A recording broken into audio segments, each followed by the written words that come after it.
On April 2, 2021, the world of 6-year-old Cory Micciolo was abruptly shattered in a home that was meant to be his sanctuary. His untimely death sent shockwaves through the small town in New Jersey and reverberated across the nation. What initially appeared to be a tragic accident unfolded into a harrowing tale of cruelty, indifference, and the systemic blindness of a system designed to protect children like Cory. At first glance, this family seemed unremarkable. His mother, Brianna Micciolo, was a strong and nurturing woman who devoted her life to her son. His father, Gregor, outwardly presented himself as a model parent. Yet behind closed doors, their family concealed numerous issues that no one wished to acknowledge until it was far too late. Cory Micciolo was born in 2014 in New Jersey, into a family that, at first glance, appeared to be thriving. His mother, Brianna Micciolo, aspired to provide her son with the very best. From the outset, she was wholly devoted to nurturing him, striving to create a warm and stable environment. However, Gregor, the boy's father, frequently exhibited signs of strictness and control that troubled Brianna. From the beginning, he displayed a strong character that sometimes veered into aggression. Despite this, the first few years of Cory's life were relatively peaceful. Brianna endeavored to shield her son from any conflicts and dedicated all her time to his upbringing. From the moment of Cory's birth, his mother assumed full responsibility for his development. She described her son as a cheerful and inquisitive boy who adored drawing, playing with toy cars, and listening to bedtime stories. He quickly bonded with other children and loved spending time at the playground. "He was my happiness, my joy," Brianna later recounted in an interview. Cory's life began to change after his parents officially divorced in 2019. The divorce was fraught with conflicts, increasingly centered around custody issues. Brianna insisted that Christopher was unfit to be a full-time caregiver due to his character and behavior, but the court ruled otherwise. In 2020, the court decided on joint custody, granting Christopher the right to regular visitation with his son. For Brianna, this decision was a devastating blow, as she knew that behind the facade of a composed and balanced man lay a harsh and, at times, volatile individual. After the visitation began, Cory started to change. Brianna noticed that her son became more withdrawn, often appeared depressed and anxious. He smiled less frequently, and his interest in play and socializing with friends noticeably waned. One day, Cory confided in his mother that he was afraid of his father. He recounted how Christopher forced him to do things he did not want to do and sometimes punished him for simple childhood mischief. "He yelled at me and said I was bad," Cory shared during one of those conversations. Brianna began to notice bruises on her son's body that he could not explain. Initially, she thought they might be typical childhood injuries, but it soon became evident that the injuries occurred more frequently when Cory spent time with his father. She reached out to social services, voicing her concerns, but was told there was insufficient evidence for any action. Social service workers claimed that Christopher had no history of violence, and therefore, they had no grounds to intervene. However, Brianna refused to give up. She continued to seek help, trying to find a way to protect her son. Despite Brianna's efforts, the system continued to ignore the obvious signals. Cory remained in his father's custody, and with each visit, Brianna's anxiety only intensified. Gradually, Brianna began to feel as though she was losing control of the situation. Her words were not taken seriously, and Christopher's actions remained shrouded in darkness. All she could do was wait, hoping that nothing terrible would happen to her son. But the situation only worsened. Each new incident went unnoticed, and the system designed to protect children like Cory repeatedly failed. After the court's decision in 2020, Cory's life changed dramatically. He now spent regular time with his father, Gregor. For Brianna, this became a true test. She knew her son did not want to be with his father, yet she felt powerless to change the situation. The court's decision seemed final, and her repeated appeals to social services yielded no results. From the very first weeks of joint custody, Brianna noticed that Corey returned from his father's house feeling dejected and exhausted. Her concern deepened when the boy began to fear discussing what transpired in Christopher's home. One day, after returning from his father's, Corey confessed that Christopher had made him do push-ups for a minor infraction. "Mom, I'm tired. Dad says I have to be strong," he said quietly.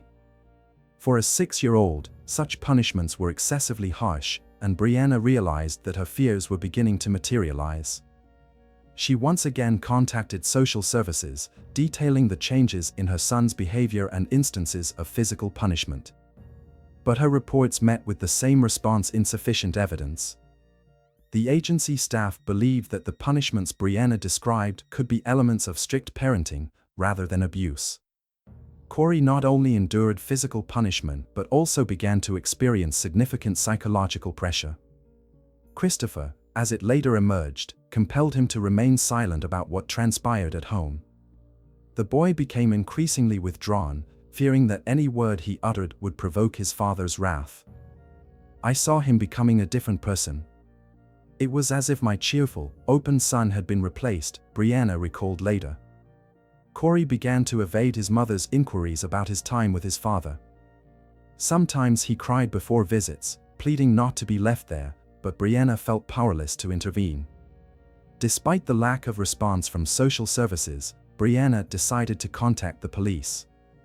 In one of her statements, she described an incident where Corey returned home with visible signs of abuse on his arms and legs. The police conducted a superficial investigation, but it ended with merely a conversation with Christopher. He insisted that he had never harmed his son and attributed the bruises to active play. Without further evidence, the police also chose not to intervene. The court's decision, coupled with the inaction of social services and the police's distrust, took its toll. Brianna felt powerless. The system that was supposed to protect her son seemed to ignore the obvious signs of violence. Child Protective Services limited their involvement to infrequent visits and superficial checks. They spoke with Christopher but failed to conduct thorough investigations. None of them asked Corey what happened when he was with his father. Yet, Brianna continued to fight. She kept a journal, documenting everything that transpired with her son. Her entries noted his words, bruises, and anxious behavior. She hoped that one day this evidence would help her save her child. As time passed, the warning signs became increasingly apparent. But instead of offering assistance, the system remained passive. All Brianna could do was watch as her son slowly faded away. The onset of joint custody marked a point of no return. Brianna sensed that the situation was spiraling out of control, but despite her efforts, no one wanted to hear her voice. March 2021 became a critical juncture in the tragic story of Corey Micciolo. During this period, events unfolded that could have saved the boy had the child protection system and law enforcement paid attention. One such incident occurred on March 20th at a gym, where Christopher Gregor decided to employ harsh methods of discipline on his son. Christopher Gregor was known for his passion for sports. He frequently visited the gym, claiming to maintain his physical fitness. However, that day was different. He chose to bring along 6-year-old Corey. Witnesses in the gym later recounted that Christopher's behavior towards the boy appeared strange. He forced Corey to run on the treadmill, despite the child's complaints of fatigue. When Corey began to plead for a break, Christopher raised his voice and ordered him to continue. "You need to be strong, stop being a weakling," he allegedly told his son, according to eyewitness accounts. Surveillance footage, which later became crucial evidence, showed the boy struggling on the treadmill while his father stood nearby, watching the ordeal. Some gym goers noticed the situation and attempted to intervene. One staff member approached Christopher, trying to convince him that the child looked tired and needed to rest. But Gregor dismissed him, asserting that this was his son and he would raise him as he saw fit. After the incident, one witness decided to report what had transpired to social services. However, as had happened before, their response was the same. "Well, look into it." Brianna, learning of the incident, was furious. She contacted the police again, providing them with this information, but once more, no significant action was taken. This incident left a mark on Corey. He became even more withdrawn and anxious. Brianna recounted that her son complained of leg pain and expressed fear of his father. "I don't want to go to him anymore, Mom, please," he would say before another visit. She tried everything to prove that her son was in danger. In addition to her statements, she submitted the surveillance footage from the gym, but even that was insufficient. She was once again told that the evidence was inadequate. The gym incident became yet another missed opportunity to prevent tragedy. The surveillance footage, eyewitness accounts, and Brianna's statements were all ignored. For social services, it was merely another case unworthy of attention. Corey's fate increasingly depended on the actions of an adult who was supposed to care for him but instead became a source of fear and pain. All Brianna could do was continue to fight. But time passed, and the situation worsened. April 2021 brought the most tragic events in the life of Corey Micciolo and his family. All the warning signs that had been ignored for months reached a breaking point. The events that transpired just days before the boy's death later became central to the criminal case against his father, Christopher Gregor. On April 1, 2021, the day before Corey's death, Brianna insisted on a doctor's visit. She noticed that the boy appeared tired and depressed, also complaining of stomach and leg pain. She was concerned that his physical condition deteriorated after each visit with his father. The pediatrician, upon examining Corey, noted bruises on his arms and legs. However, according to Brianna, the doctor did not ask further questions about the origin of these injuries. The mother urged attention to possible abuse, but no specific conclusions or actions were taken. The medical report merely noted general exhaustion and signs of bruising. Brianna was convinced that these were the consequences of time spent with Christopher. Yet the system continued to remain deaf to her pleas. On the morning of April 2, Corey was scheduled to spend the day with his father, as usual. According to Brianna, the boy cried, begging her not to let him go. "I'm scared, Mom, don't leave me there," he said before leaving with Christopher. That day became Corey's last. In the evening, Brianna received the devastating news her son had died. Christopher reported a tragic accident that occurred in his home. Christopher claimed that Corey had felt unwell while playing and fell from a height. He stated that he immediately called for an ambulance, but the medics could not save the boy. However, the details of this account quickly began to raise doubts among investigators. There were no obvious signs at the scene indicating that Corey had fallen. On the contrary, a later medical examination revealed multiple injuries, including broken ribs and internal damage that could not be explained by a simple fall.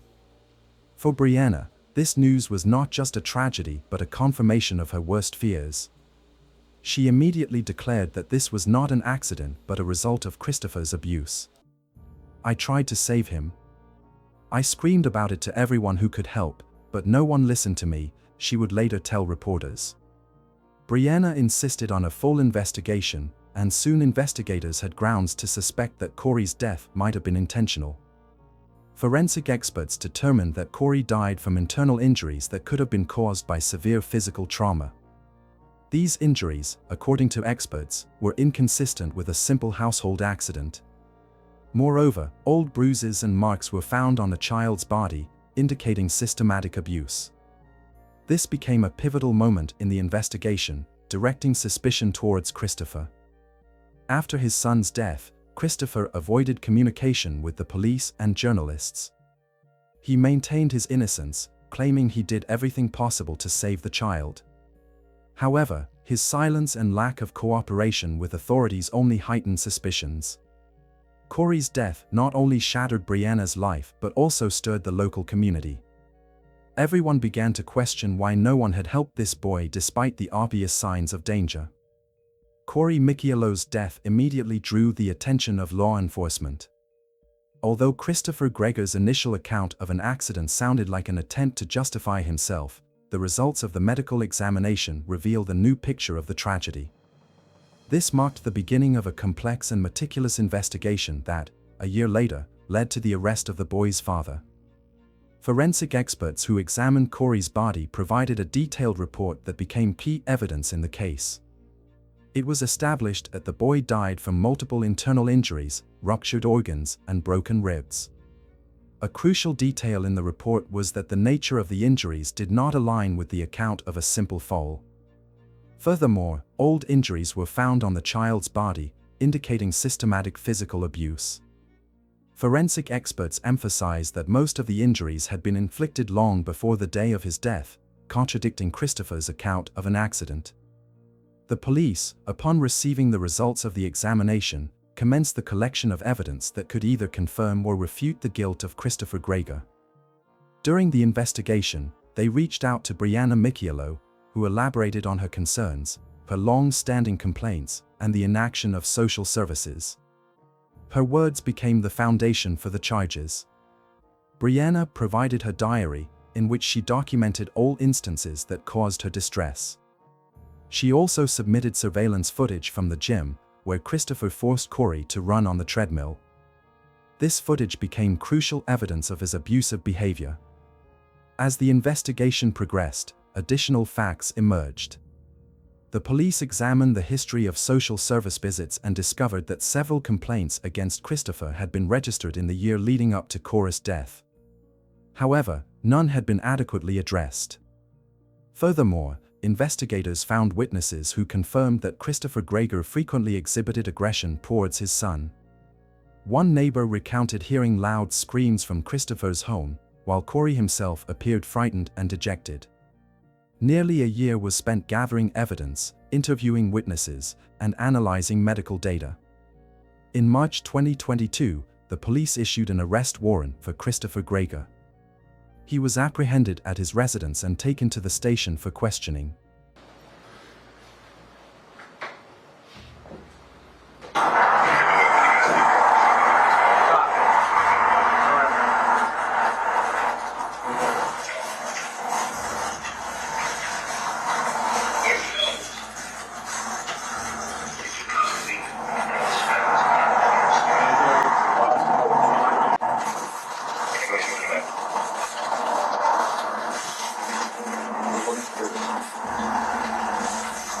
Gregor denied his guilt, insisting that he had never harmed his son and claiming that Corey's death was a tragic accident.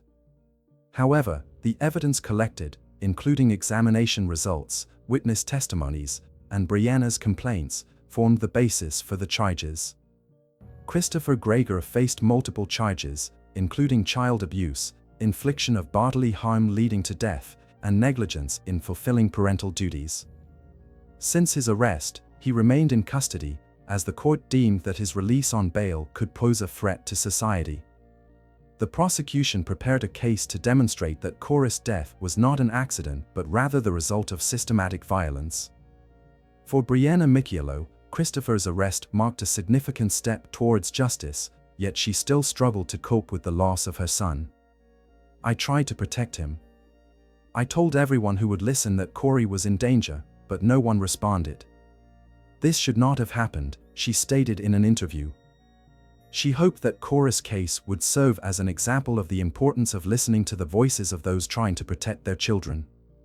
Her fight for justice had only just begun, and she was determined to see it through to the end.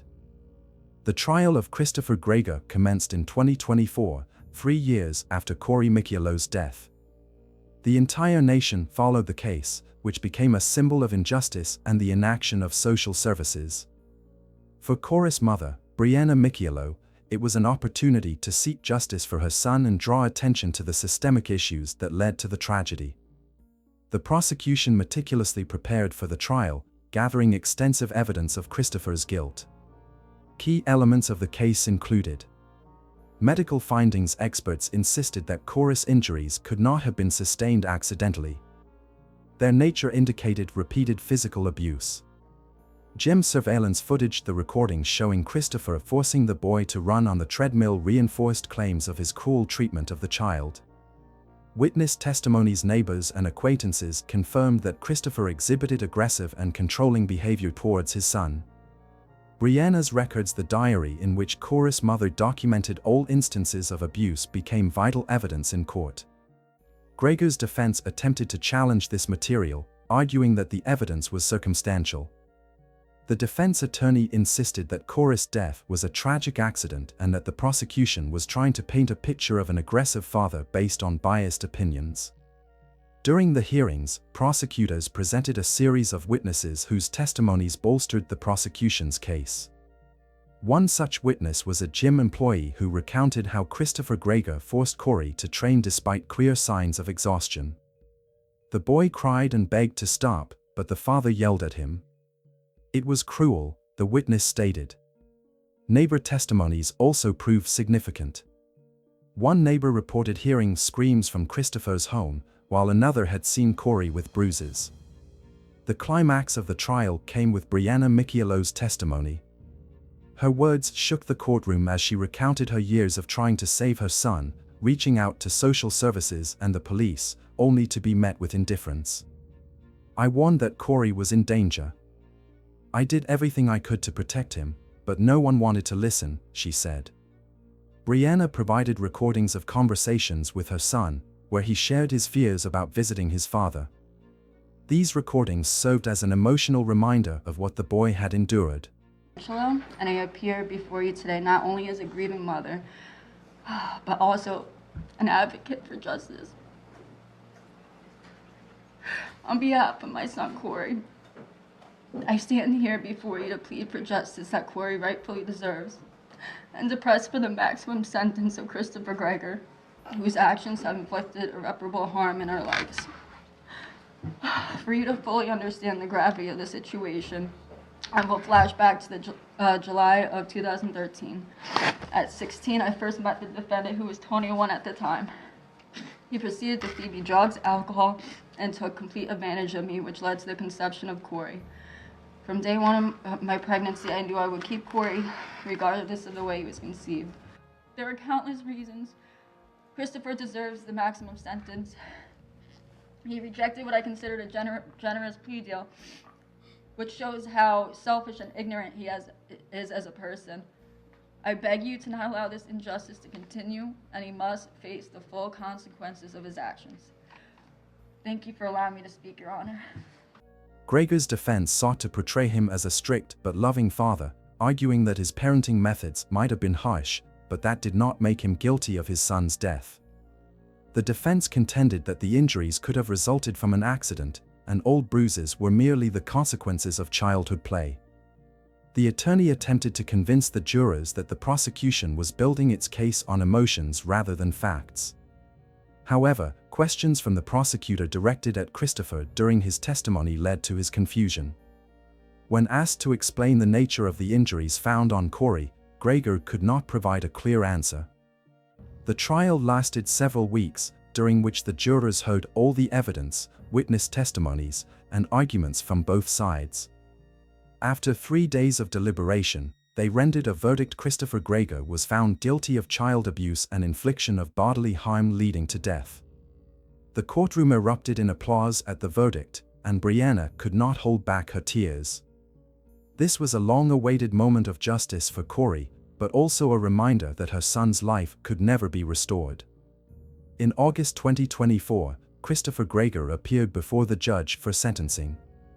This day marked the culmination of a long and painful journey towards justice. For Cora's family and the public following the trial, it was a moment that should have brought closure to the case. Addressing the defendant, the judge emphasized, "You not only let down your son but also abused your position, turning paternal love into a source of pain and fear." Christopher Gregor was sentenced to 25 years in prison without the possibility of parole for the first 20 years. The sentence was based on charges of child abuse and intentional infliction of injuries leading to death. Brianna Micciolo was present in the courtroom. When the judge announced the sentence, she broke down in tears. "This won't bring my son back, but at least Christopher can no longer harm anyone," she later told reporters. The court's decision sparked widespread public resonance. Many viewed this case not only as a tragedy for one family but also as a symbol of deeper issues within the child protection system. discussions erupted on social media about how to prevent similar cases in the future. Thousands expressed support for Brianna, commending her courage in the fight for justice.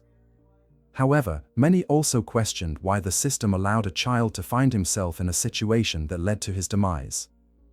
After the conclusion of the court proceedings, Brianna Micciolo resolved to dedicate her life to advocating for reforms in the child protection system.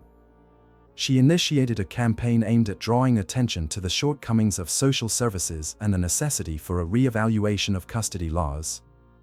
"I cannot bring Corey back, but I can do everything in my power to ensure that no other child endures what my son experienced," she stated at one of the events. Brianna began collaborating with attorneys, activists, and legislators to push for stricter regulations concerning families at risk of violence. Her efforts helped to spotlight the issue and laid the groundwork for the initial steps toward change. Despite her courtroom victory, Brianna's life was irrevocably altered. The loss of her son left an indelible mark on her soul. She often shared memories of Corey. "He was the kindest and brightest child. I now live solely to ensure that his death was not in vain." Brianna organized several events in memory of Corey, including an annual day of awareness for domestic violence. These gatherings not only preserved the memory of the boy but also served as a platform to raise awareness about the issue. Following Corey's case, New Jersey began to reassess the policies governing social services. Training programs were launched for staff to help identify instances of violence. Additionally, new laws aimed at enhancing child protection, particularly in custody disputes, were discussed. However, despite these changes, Brianna continued to assert that much work remained to be done. "The system is broken. We must fix it, or it will happen again," she declared. 3 years have passed since the tragic death of Corey Micciolo. During this time, his story has become a symbol of compassion and the fight for justice. This case not only transformed the lives of his family but also brought to light systemic issues faced by hundreds of children and their parents.